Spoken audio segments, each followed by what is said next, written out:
there's tons of papers that I could allude to right now and tons of modern research that I could allude to right now, but like Bayesian analysis is the way of the future right now. We actually even have psychological studies that are newer, about 2022, that have like proven pretty much that the way our brain is mapped is to think in Bayesian analysis. Yes, Than Christopoulos got this part right. As someone with training in statistics, I agree that Bayesian analysis is powerful. I also agree that human reasoning often works in a broadly Bayesian way. We form expectations, take in new information, and update what we believe. So it is not surprising that mathematically minded Christians like Than want to use the power of Bayes' theorem in apologetics. Unfortunately, Bayesian analysis does not make Christianity more credible by itself. What it does do is force Christian apologists to make their assumptions more explicit. They have to tell us what numbers they are putting into the equation, and those numbers reveal the assumptions and biases they bring to the discussion. So in that sense, Bayesian apologetics can be useful. It helps us see why some Christians conclude that the resurrection of Jesus is likely. But for those of us who do not share their assumptions, we can safely reject the posterior probability they get from their analysis. The math may be valid, but the conclusion is only as good as the numbers being used. So let me state my conclusion up front. Don't be impressed just because Christian apologists use technical language like Bayes' theorem. Bayesian analysis does not boost the strength of their arguments in any meaningful way. They may think it gives Christianity a stronger apologetic foundation. I don't think it does. And in this video series, I will explain why. Hello, my friends. This is Shane from Mindful Living. Welcome to the channel, and thank you for tuning in. I received my statistics training during my graduate studies in applied psychology. I'm glad I did, because now I can explain why Bayesian apologetics is much less impressive than it may sound. Of course, I'm not saying I'm a math genius. I could be wrong. When people ask me how old my kids are, I sometimes blurt out numbers based on instinct, and 20 seconds later I realize one of them was wrong. So take my analysis with a grain of salt, and leave a comment if you spot anything you disagree with. With that out of the way, let's get started. The key feature of Bayes' theorem is that it allows us to update probability as new information comes in. We start with a prior probability. If we do not have hard data, that prior can be a subjective estimate based on the relevant background information we have. Then, as new information comes in, we update that probability. The updated probability is called the posterior probability. And that posterior probability can then become the next prior probability when we update again with more information. Let me use an example to explain how Bayes' theorem works, and then I will use that same example as an analogy to show where Christian apologists often go wrong when they try to use Bayes' theorem to make their faith look more credible. Let's say you have a fever, so you go to a clinic. The doctor suspects that you may have contracted a viral infection. Let's call it virus A.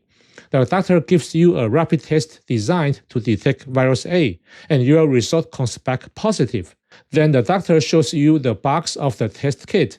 On the box, it says the test has a 99% true positive rate, also called sensitivity. That means for every 100 infected patients who take the test, 99 of them will test positive. The flip side is a 1% false negative rate. That refers to the remaining 1 out of 100 infected patients who test negative, even though they are actually infected. It is called a false negative because the result should have been positive. The box also shows another number, a 1% false positive rate. That means that even if you are not infected, there is still a 1% chance that you will test positive. And the flip side of that is the true negative rate. For every 100 healthy people who take the test, 99 will test negative. So the true negative rate is 99%. Now here's the important question. Is knowing all the numbers printed on the box enough to determine the probability that you actually have virus A? Sadly, the answer is no. This is where our intuition can go wrong. We may assume that because the test has a 99% true positive rate, a positive result means there is a 99% chance that we are infected. But that is not how it works. To get the actual probability, we also need the Bayes rate, which is the prevalence of the infection before we know the test result. And in this kind of situation, the Bayes rate is usually not the number of infected people in the entire population. It is the number of infected people among those who are actually tested. So let's say that among every 1,000 people who are tested under a doctor's recommendation, only one person is actually infected. That means the Bayes rate is 0.1%. Now that we have the Bayes rate, we can calculate the probability that you are infected after a positive test result. Imagine 100,000 people are tested under a doctor's recommendation with a Bayes rate of 0.1%. 100 of them are actually infected. Since the test has a 99% true positive rate, those 100 infected people will produce 99 true positives and 1 false negative. Now look at the remaining 99,900 people who are not infected with virus A. Because the test has a 1% false positive rate, 999 of those healthy people will still test positive. So now we combine the positive results. We have 99 true positives and 999 false positives. That gives us a total of 1,098 positive results. Out of those positive results, only 99 are actual infections. So 99 divided by 1,098 is about 9%. That means a positive result gives you about a 9% chance of infection, not 99%. This is very counterintuitive. So let me explain why there is such a large gap between the 99% true positive rate printed on a test kit and the actual 9% chance of infection. This distinction is useful not only for assessing Christian apologetics, but also for everyday reasoning. The key point is that the 99% true positive rate and the 9% infection probability are measuring different things. The 99% true positive rate means this: if 100 infected people use this test, 99 of them will get a positive result. In probability language, that is the probability of a positive result given infection. But when you go to the doctor, take the test, and receive a positive result, the question you actually care about is different.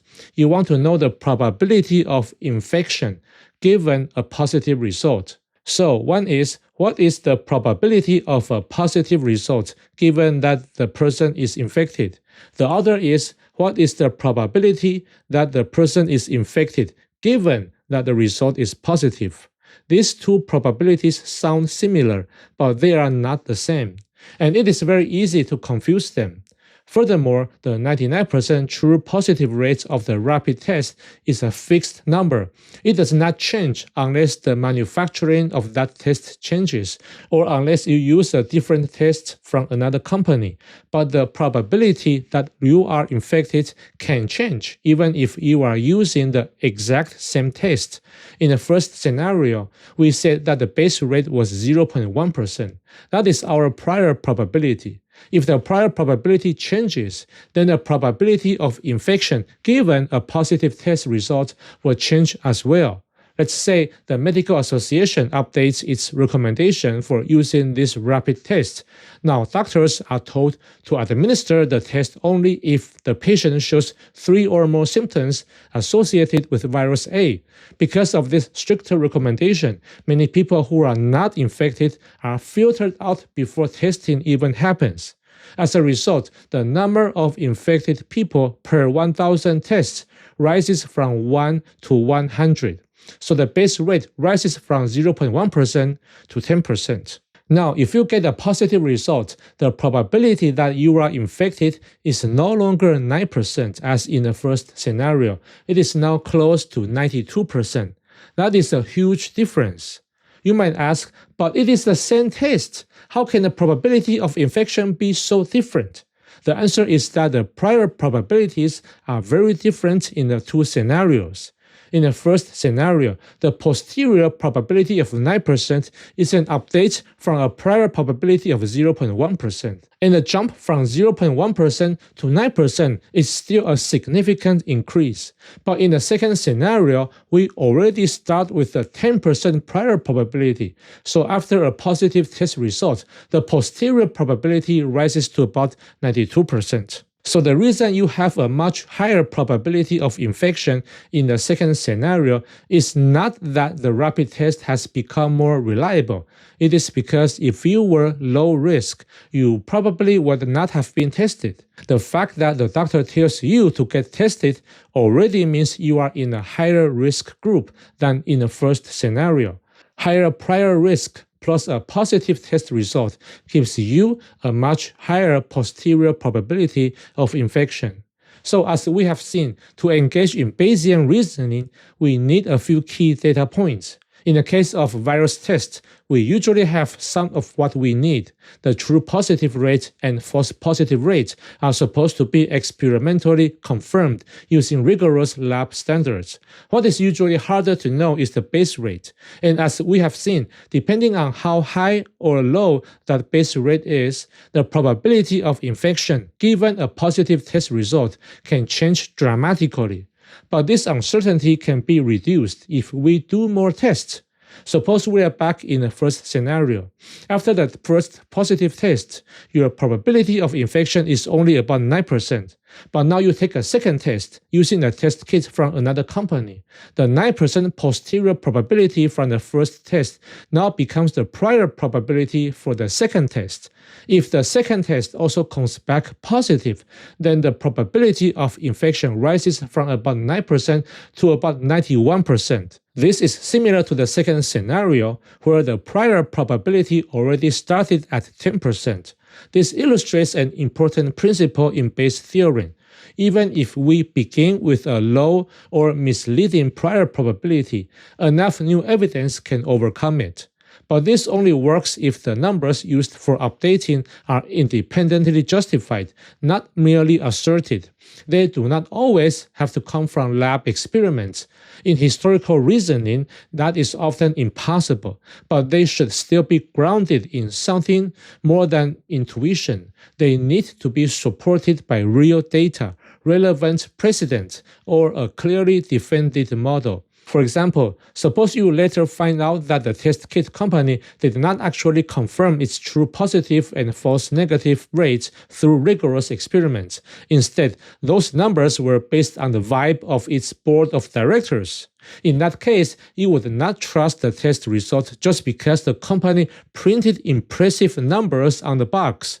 And if you took the same kind of unreliable test again and again, the problem would not disappear. Repeating an update with poorly justified numbers does not magically make the final probability reliable. There are many more things that could be said about Bayes' theorem, but I think I have covered enough to make my criticism of Christian apologetics easier to follow. There are two main takeaways.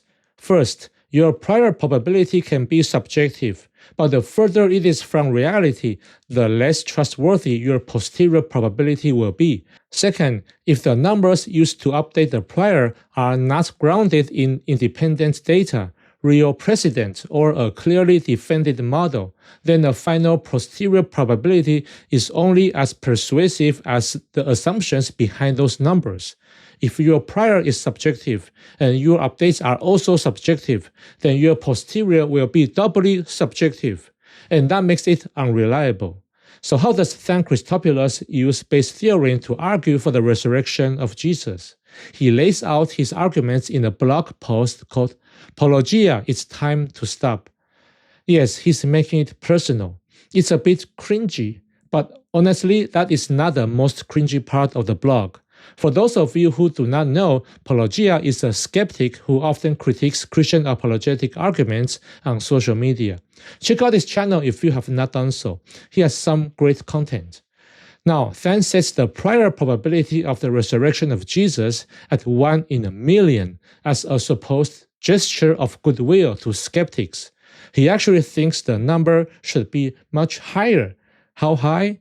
4.5%. I will explain later why neither number is justified, but for now I want to focus on how he updates his prior, because I think that is more important. As I said earlier, Bayes' theorem can allow for subjective and even misleading priors. A bad prior can still be corrected if we have strong, reliable, independent data to update it. So the key question is this: does Than have a reliable method for updating his prior? The main evidence Than uses is the witness testimony of the resurrection found in the New Testament. He says the true positive rate, meaning the probability that we would have at least 21 distinct reports if the resurrection happened, is 90%.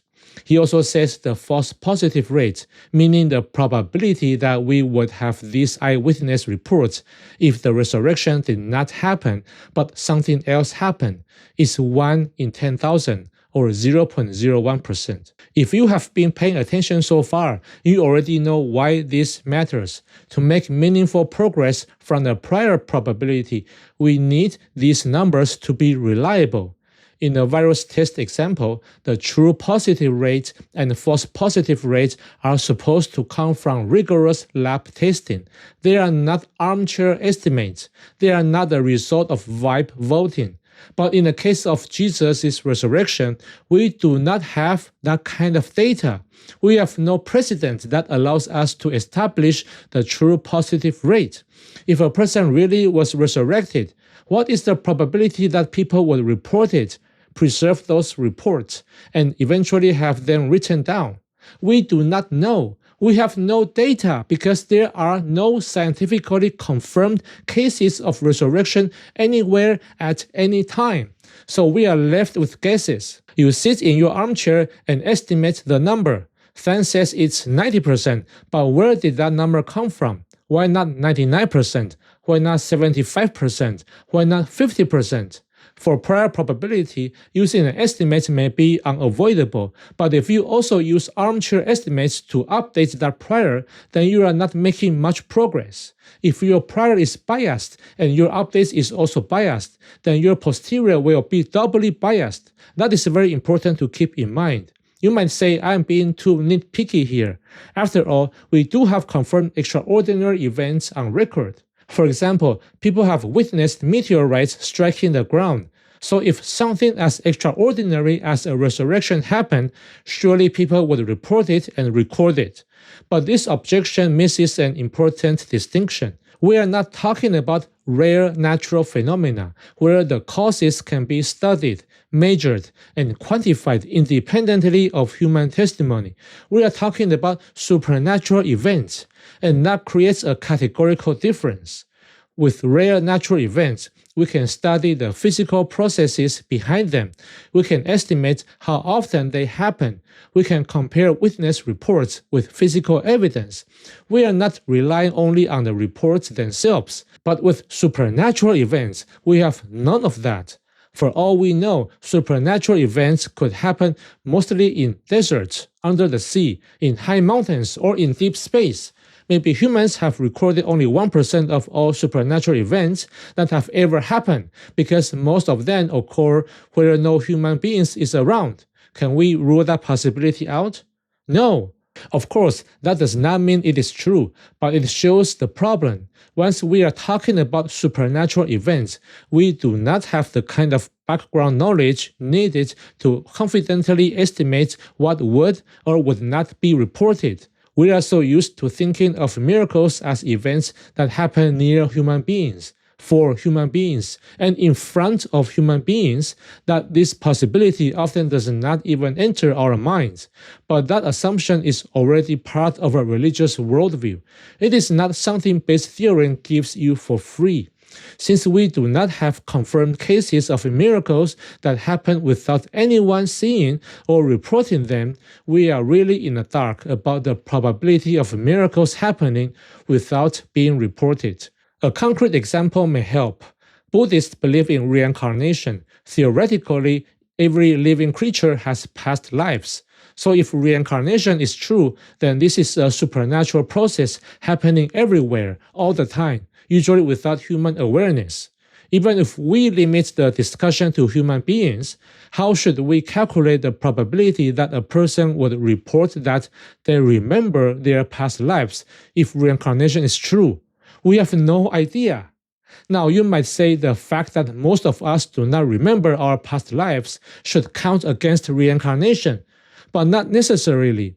A Buddhist could say that before you enter your next life, your memory is erased. So the absence of past life memories does not count against reincarnation, because that is exactly what we should expect if the memory erasing process works.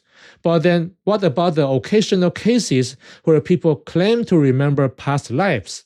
If memory is erased, wouldn't those memories have to be false? Again, not necessarily. Buddhism could explain that too. A Buddhist could say that sometimes the memory erasing process is not applied perfectly, so in rare cases, people may retain fragments of past life memories.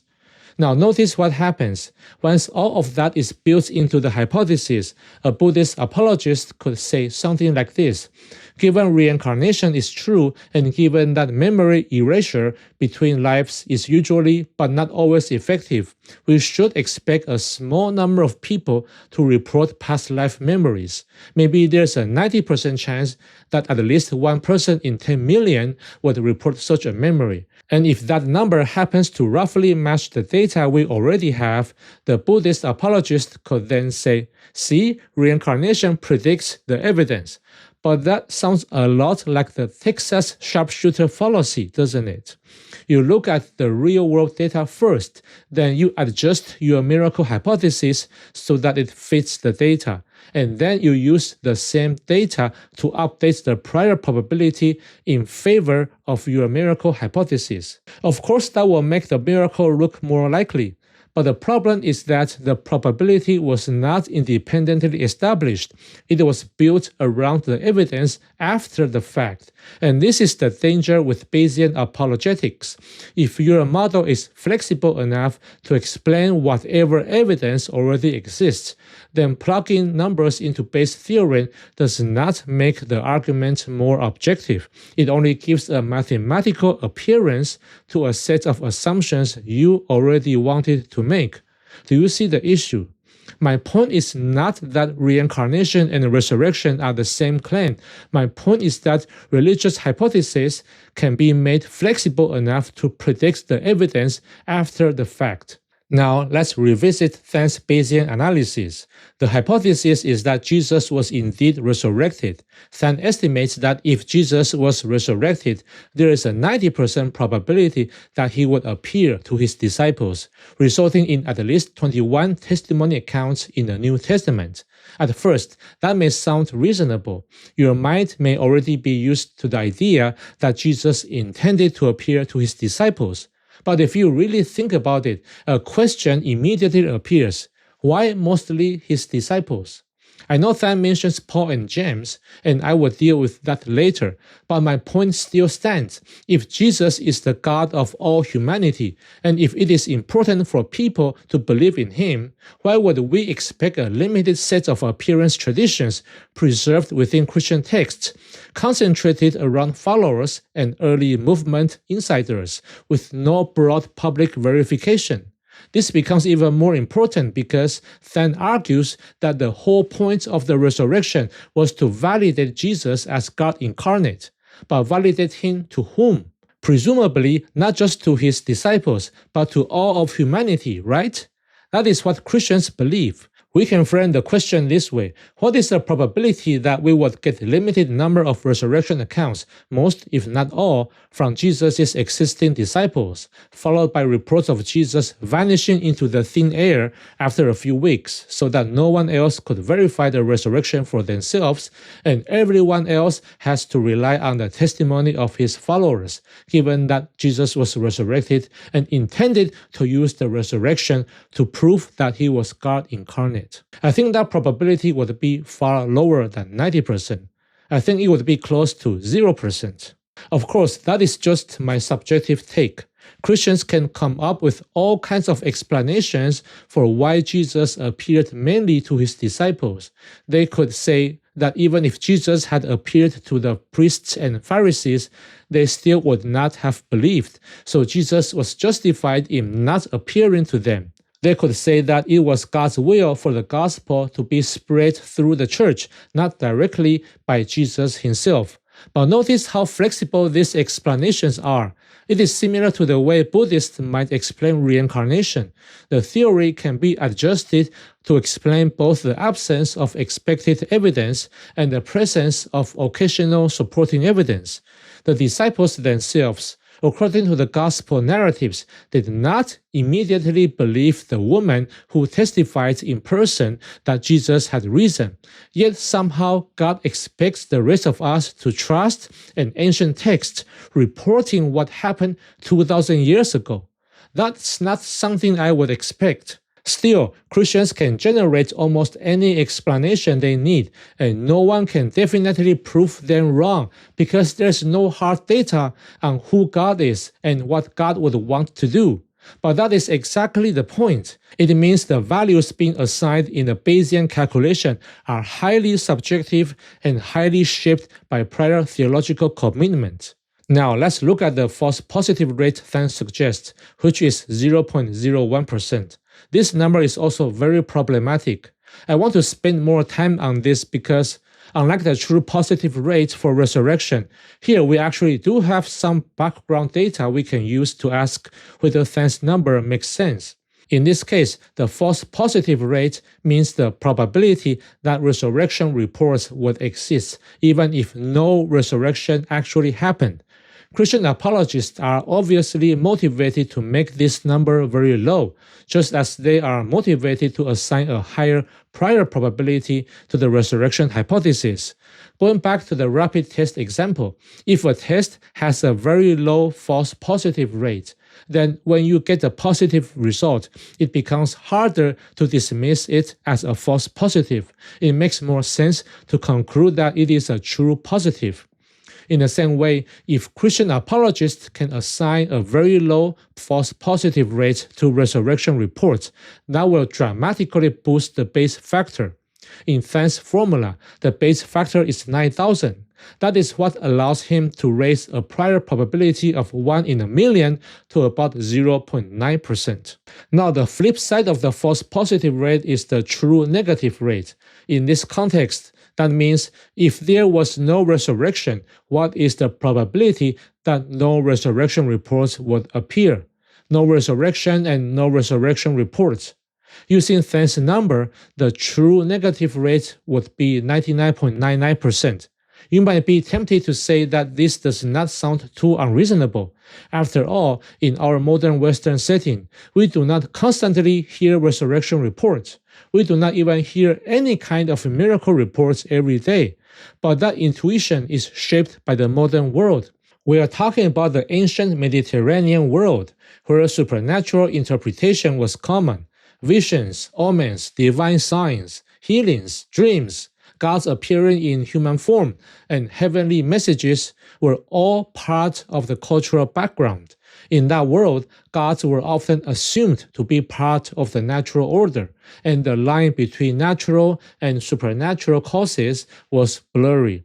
Even Josephus, a 1st century elite class Jewish historian who was supposed to be more careful in evaluating rumors, reports strange signs before the destruction of Jerusalem: a heifer giving birth to a lamb in the temple, a massive temple gate opening by itself, and chariots and armed soldiers appearing in the clouds.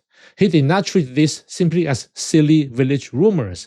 He recorded them as meaningful portents. The New Testament itself shows how easily people in that world interpreted events supernaturally. In Mark 6, when Herod heard about Jesus, some people said John the Baptist had been raised from the dead, and Herod himself said, John, whom I beheaded, has been raised. That's how easily a resurrection account could appear and was believed. In Acts 14, after Paul healed a man, the crowd called Barnabas Zeus and Paul Hermes. They were so ready to interpret the event through divine visitation that they wanted to offer sacrifices to them. In Acts 28, after Paul was bitten by a viper and did not die, the locals first interpreted it as divine justice, then changed their minds and said he was a god. That is a perfect example of rapid supernatural reinterpretation based on an unusual survival event. We also have Roman historians report miracle stories about Emperor Vespasian in Alexandria, including a blind man and a lame man being healed through him after direction from the god Serapis. Christians do not usually accept these as real divine miracles, but that's exactly the point. No miracle happened, but miracle accounts appeared all the time during that period of time. I don't have hard data, but it wouldn't surprise me if there were 50 to 100 new miracle accounts being told every year in Palestine alone, and probably thousands across the Roman Empire. On top of that, we are not talking about just anyone.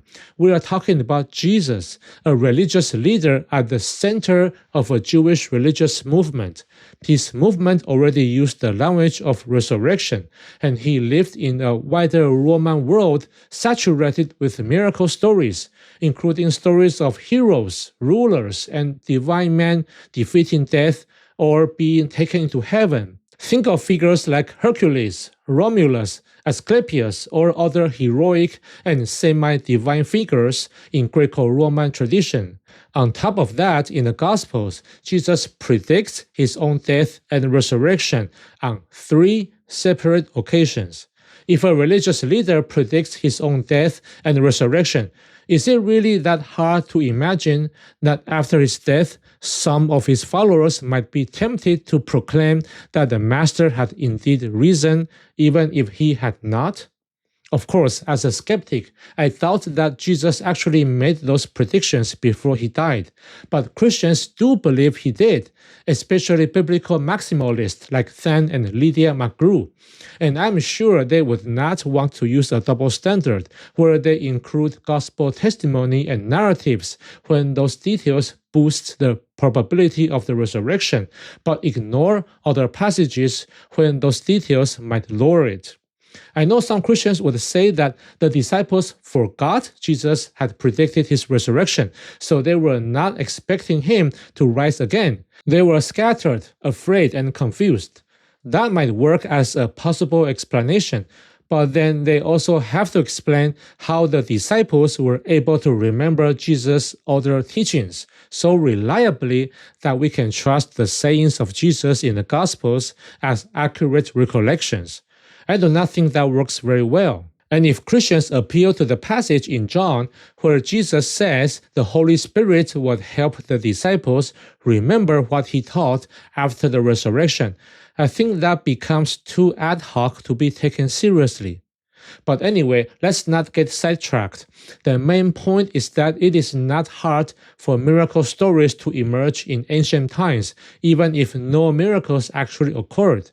There are plenty of naturalistic routes to get us there. In the case of Jesus, explanations such as post-bereavement hallucinations, legend building, exaggeration, memory distortion, literary embellishment, theological interpretation, and other naturalistic processes make it entirely plausible that resurrection accounts could appear, spread, develop, and eventually be written down in the New Testament in the form we now read. The fact is that superstitious beliefs and reports were much more common in the ancient world than they are in the modern world.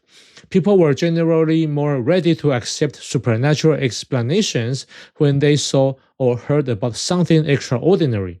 Fewer people were trained in critical thinking, historical method, or scientific reasoning. In fact, the Roman satirist Lucian wrote The Passing of Peregrinus, marking how gullible people in his own time could be and how easily they accepted fanciful stories on minimal evidence. So if John the Baptist was not raised from the dead, yet a rumor about him being raised from the dead still appeared, why couldn't something similar happen with Jesus? That is why I do not think the false positive rate can reasonably be 1 in 10,000. I would put it at least around 1% and possibly upward to 10%.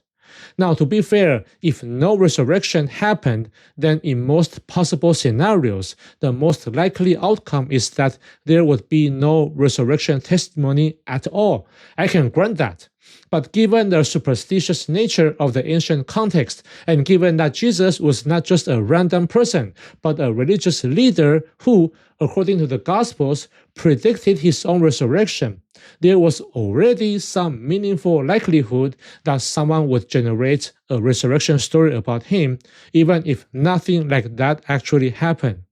So if we plug in a 1% false positive rate instead of Than's 0.01%, the Bayes factor shrinks from 9,000 to 90, and the posterior probability shrinks from about 0.9% to about 0.009%. That is a dramatic difference. Now, I know Christian apologists usually object to my framing that ancient people were more superstitious and therefore more miracle stories were floating around. Than himself cites Craig Keener and says there are thousands of modern miracle claims. So the response might be, look, miracle claims are not just an ancient phenomenon, they are still happening today. So you cannot simply dismiss ancient miracle reports by saying ancient people were superstitious. But this point might hurt the case for the resurrection in a way Than does not seem to anticipate. Than himself admits that not all of those modern miracle accounts are credible, and that already tells us something important. It means that when we hear a testimony account of a miracle, we are justified in not believing it right away. We are allowed to ask whether the report is accurate, whether the interpretation is correct, whether there are missing details, whether there are natural explanations, whether memory distortion is involved, whether exaggeration happened, and whether the testimony became more dramatic over time. So how many of these modern miracle reports are actually credible? 1%? 10%? Surely it cannot be 90%, right? Let's say it is 10%. Than did not say that. I'm just making up a number for the sake of discussion. But then we immediately run into another problem. Should we also believe that 10% of non-Christian miracle reports are credible? If not, why not? Is it because there is only one God, and that God is the Christian God, so miracle claims in other religions must be false? If that is the answer, then the argument has become circular. Christian miracle claims are treated as more credible because Christianity is true, and non-Christian miracle claims are treated as less credible because, again, Christianity is true. But that is exactly what the Bayesian argument is supposed to help establish. You cannot simply assume it in the background. This is a dilemma. The more credibility you assign to Christian miracle reports, the harder it becomes to dismiss similar miracle reports in other religions. But if you say pagan, Hindu, Buddhist, Muslim, or other non-Christian miracle reports are basically 0% credible, then you lose the right to object when I say the ancient world was full of superstition and miracle stories. You cannot have it both ways. If you want to make a bold claim, there is usually a cost somewhere. If non-Christian miracle accounts are generally unreliable, then miracle claims can clearly arise in religious communities without real divine action behind them. And if that is true, then why should we treat ancient Jewish and early Christian miracle claims as the exception? Some Christians might say, well, maybe the Christian God sometimes healed pagans too. Maybe God was sympathetic to them, even if they mistakenly attributed the healing to Asclepius, Serapis, or some other deity. Okay, but once we introduce that possibility, we have to ask another question. Should we also consider the possibility that some other supernatural being was sympathetic to Jesus and raised him from the dead? Would Christians be willing to include that possibility in their Bayesian analysis? Probably not. But why not? If God can perform miracles in non-Christian religious contexts, even when people misinterpret those miracles through the lens of their own religion, then the mere existence of a miracle does not automatically validate the religion attached to it. So even if something supernatural happened to Jesus, that would not automatically prove the full Christian interpretation of the resurrection. The false positive rate goes up. Some Christians might try another route. They might say it is not only God who can perform miracles. The devil and his minions can also perform signs and wonders to deceive people into believing false religions. For example, when Trent Horn debated Alex O'Connor, he suggested that demonic influence could be an explanation for miracle claims in competing religions. So when I would look at miracle claims for a competing theology, there's two options here. One, I could say that there's a natural explanation that we're overlooking. Two, there could be a supernatural, there could be a supernatural malevolent explanation, that's demonically inspired. But I'm not sure Christians really want to go there, especially if we are discussing Bayesian analysis. Once you introduce demonic influence, you open a huge can of worms. The false positive rate still has to go up. Remember, the false positive rate in this context means the probability that resurrection reports would exist, even if Jesus did not actually rise from the dead. If demons can produce supernatural-looking experiences in other religions, then why could demons not produce supernatural-looking experiences around Jesus? Could demons pose as the risen Jesus? Could demons give the disciples visions? Could demons create hallucinations? Could demons manipulate people into sincerely believing that Jesus had appeared to them? Could demons generate exactly the kind of false testimony that later Christians would interpret as evidence for the resurrection? If Christians allow demonic explanations for non-Christian miracle claims, then they have to explain why that possibility is excluded when we are discussing Christian miracle claims. And if they say, well, demons would have no reason to trick people into believing in the Son of God, that already assumes the Christian worldview. It assumes not only the existence of evil spirits, but also the whole Christian framework about who Jesus is, what demons want, and why they would or would not promote belief in him. That is circular reasoning. This Bayesian analysis is supposed to be presented to skeptics. It is not supposed to function only as an in-house argument for Christians who already accept the theological framework. For that, you do not need Bayes' theorem. You can simply say the probability that Jesus rose from the dead is 100% because for the Bible tells me so. And the probability that miracles in competing religions are authentic is 0% because there is only one true God, for the Bible tells me so. Simple, right?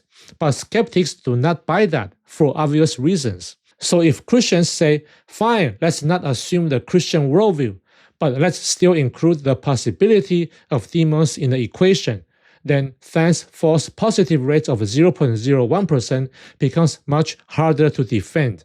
Because under that framework, we are no longer talking only about ordinary naturalistic explanations like grief hallucinations, rumor development, exaggeration, theological interpretation, memory distortion, and legend building. We also have to include supernatural false positives. That changes the calculation dramatically. And Than's 0.01% false positive rate does not come close to carrying it. There is another issue I do not have time to fully unpack here. I will explain it more in the next video, but let me summarize it quickly so you can see where this is going. Than's hypothesis is not merely that Jesus came back from the dead. His hypothesis is that Jesus was raised by God as God incarnate.